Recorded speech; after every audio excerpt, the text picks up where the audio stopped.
Gutsy Spotlight series. Today I have the pleasure of introducing Kate Northrup Watts. Welcome, Kate. Hi. So, Kate started her first business at the ripe old age of 18 years old.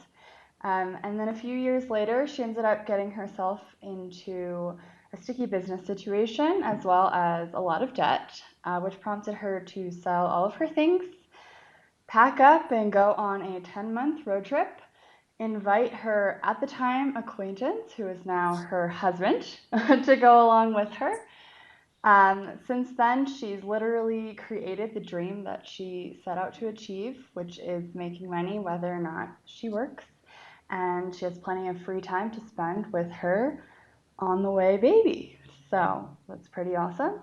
And she's also the co founder of the Freedom Family. She is my friend and business mentor, and she's just a wonderfully authentic person. So excited to have you on today. Laura, thank you for that introduction. Of course. So, I would like to start out by asking you, what do you think that gutsy is? What would be your definition? Oh, I love that question. So to me, gutsy is using your power and really owning your power. So whether that means speaking up when maybe you feel scared to, but you do it anyway. Um, saying things that maybe aren't the most popular, but that feel really true.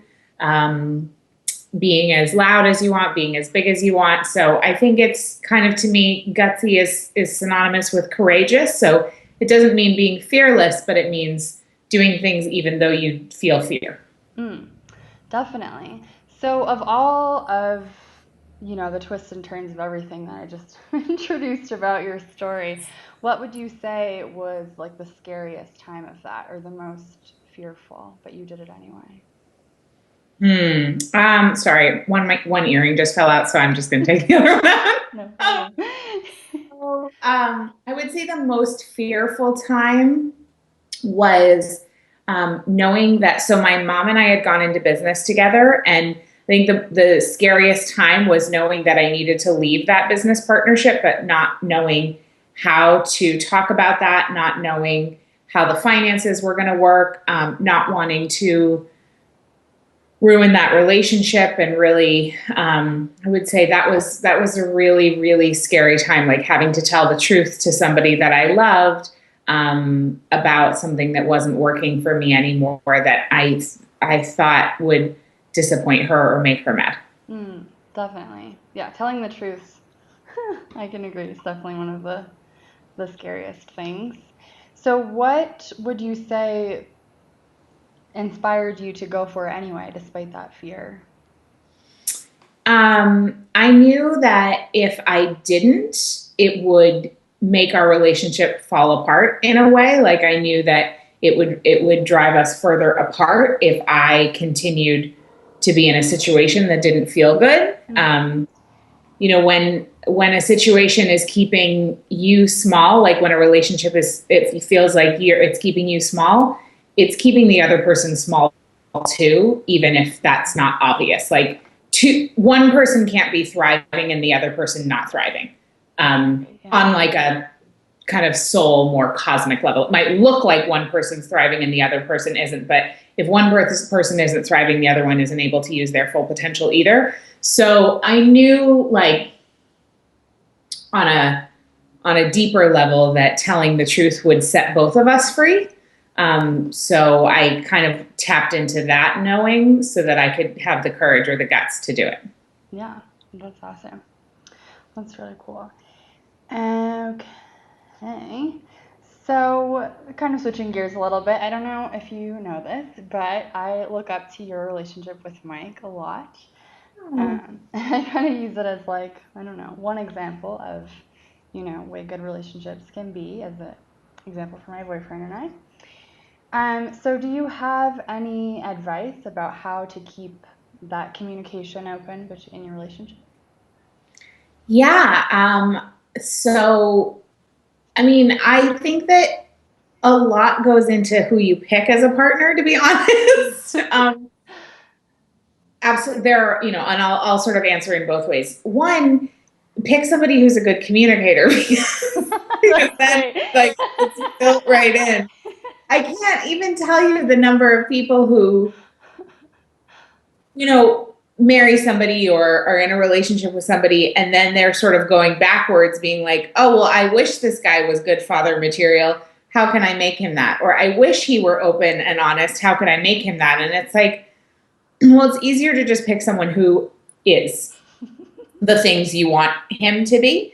And you can be ruthless about that. You can, you don't have to settle for someone who is less than what you would want in terms of values and, things that make a good relationship. But then once you're actually in the relationship, Mike and I we set appointments to talk about things, which kind of sounds unsexy, but even though we live together and work together, if we don't make an appointment to talk about something specific, it doesn't happen. So we have our monthly financial conversations. We sit down to do scheduling. We sit down and have business conversations. We set aside time to organize the office. And we actually put it in our calendars and we send each other calendar invites. And we know that time is sacred. So just like an appointment with anybody else, we keep those appointments with each other. And that really works because then we prioritize the things that need to be prioritized.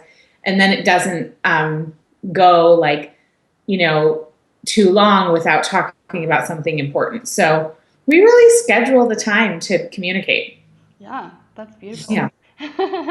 Yeah, we've taken that in some of the financial stuff as well. So so you guys run your business together, you live together obviously, are creating a life together, having a baby, schedule all these meetings.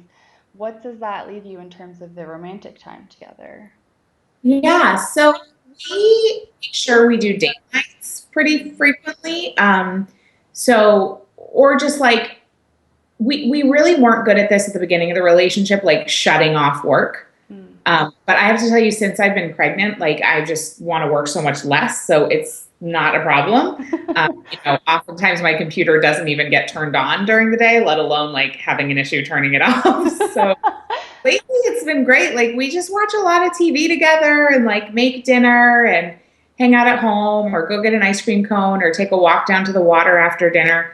But I think really having office hours end has been very important. And at first we had to make a conscious decision to say okay, when we're on dates, we're not going to talk about our business. Yeah. Now, that's really not been an issue anymore. We went on a 3-week honeymoon, and we we didn't talk about business, and it wasn't we had to try.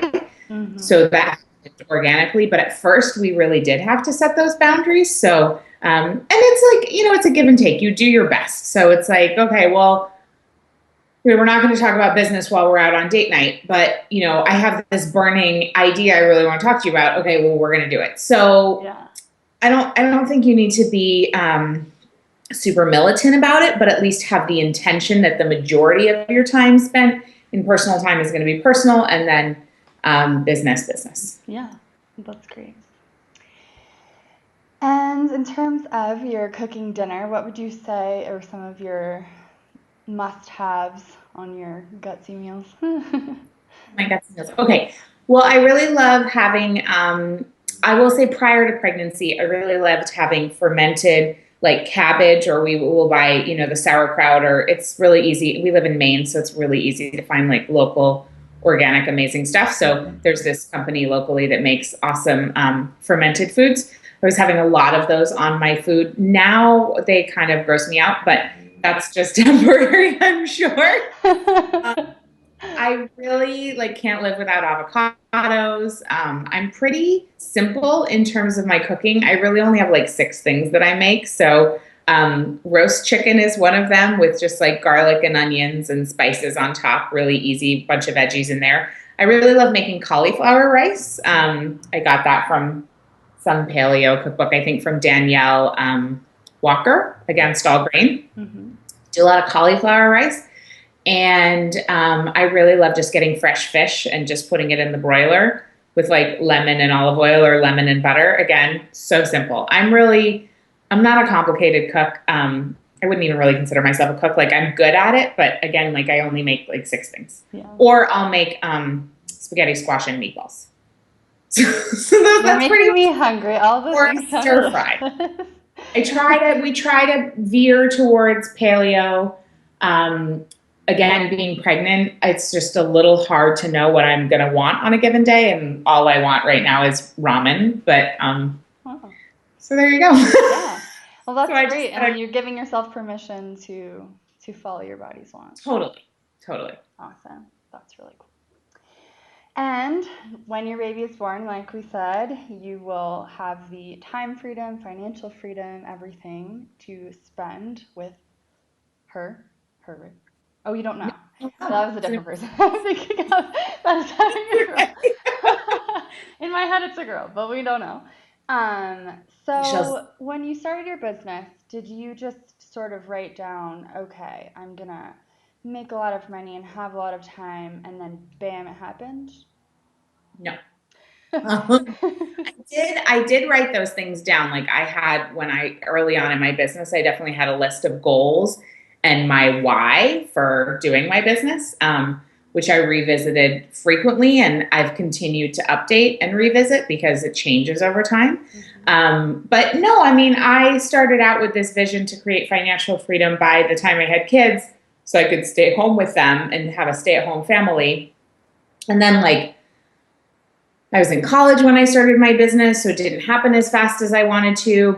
And then I kind of got distracted in New York for a couple of years. And then I got into a bunch of debt, as you mentioned. And then I split up this business with my mom and I went on this road trip and I met Mike and then I paid off the debt and then I wrote a book and then, got into internet marketing. So like it's been, I would say, it's just, I never would have thought that I was going to have a blog and teach courses online. I mean, that wasn't part of the business plan. I didn't even know what a blog was when I started. I mean, I don't even think they really barely existed when I started. Maybe they did. I guess so that would have been when I started my business in 2001. So probably blogs existed, but I certainly didn't read any. So yeah, I mean, that's what's so cool about life is that you start out with a vision and you actually don't know how that vision is going to be realized. And you just keep building and doing what you're doing. And then new opportunities come and they become part of the picture that you couldn't have possibly even imagined because like you might not even know that thing exists or it might not even exist yet. Mm-hmm.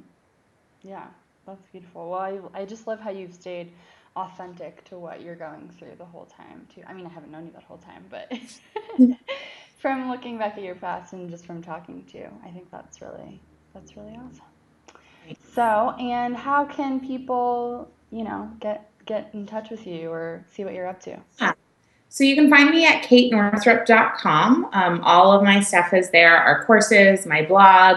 I have a free quiz that you can take about what your relationship with money says about you, and it gives you some custom action steps that you can take based on your score. And then I'm also on Facebook. Kate Northrup Community is my page, and Twitter and Instagram on Kate Northrup. Yay! Well, that's awesome. Thank you so much for talking with us today.